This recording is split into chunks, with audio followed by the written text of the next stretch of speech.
People are always talking about what kids should or should not eat, but what are the guidelines when it comes to what they drink? It is shocking how much sugar and dyes and calories are in some of those kids' drinks. So our 9 Health medical expert, Dr. Payal Kohli, joins us now to talk about which ones are beneficial and which ones should be avoided altogether. Thanks so much for coming in. Good morning. I am very interested in this. So first, why should we be focusing on what kids are eating and drinking? You know, it's funny. We've seen obesity in children really rise over the last decade. In fact, 20% of our kids and adolescents currently are obese, and that number is expected to grow. And what we're realizing is that a lot of this is coming from what they're drinking, not necessarily what they're eating. So having some sort of a consensus document that really helps parents figure out what should kids be drinking, and really helping them to ask their kids about drinking, because as you know, kids are busy playing. They don't often ask for food, for drink or food. Right. So, of course, a no-brainer.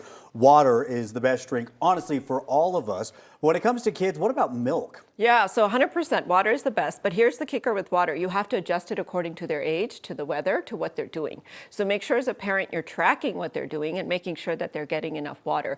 Milk is a great substance. According to this consensus document, it's very hydrating. It has vitamins, it has calcium, but it can also have some sugar in it. So you want to make sure, again, you're giving your child the right amount of milk adjusted according to their age, especially because sometimes kids will rather drink milk than eat the right types of foods. So there's a really nice table that can help you to know, according to your child's age, about how much milk they should be drinking every day. Are sports drinks like Gatorade ever a good choice for kids? Never. In fact, that's one of the sort of pitfalls of modern life, is that it's easy to grab an energy drink or sports drinks. And a lot of these drinks, not only they have sugar, not only do they have sodium, artificial colors, as you said, but a lot of them can have stimulants like caffeine, guarana, ginseng, a lot of which are herbal stimulants. And kids are so in the habit these days, especially adolescents, of going to the gym, bodybuilding, that they might reach for these because their friends are drinking them. But discouraging your child from using those types of drinks is really important. Okay, let's stay on that.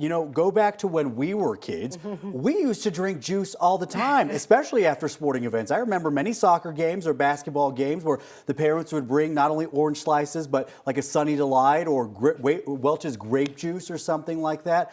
What has obviously changed from, a lot's changed from when we were kids, but what specifically in this area has changed? So juice is now 2 thumbs down. And it's funny because even as a child, I remember every day it was juice with every meal. Right. But the amount of sugar content in juice is so high that even an adolescent should probably be drinking less than a cup a day of 100% juice, assuming you don't have all the other additives and other things in them as well. So really try to limit your child's juice intake because of the high sugar content in that, and focus on other substances like water, milk, even working in water into their foods, like giving them fruits like watermelon or giving them soups and stews. These are all water intake that they need to be focusing on. Yeah, it makes so much sense. It's so bad for your teeth too, all the juices. Right. Okay, what if kids are overweight or obese? Should they be drinking diet sodas, diet drinks in any way? So logically it would make sense, but definitely a no, according to this consensus document, because we don't know what the long-term effects of these artificial sweeteners are. And if you think about it,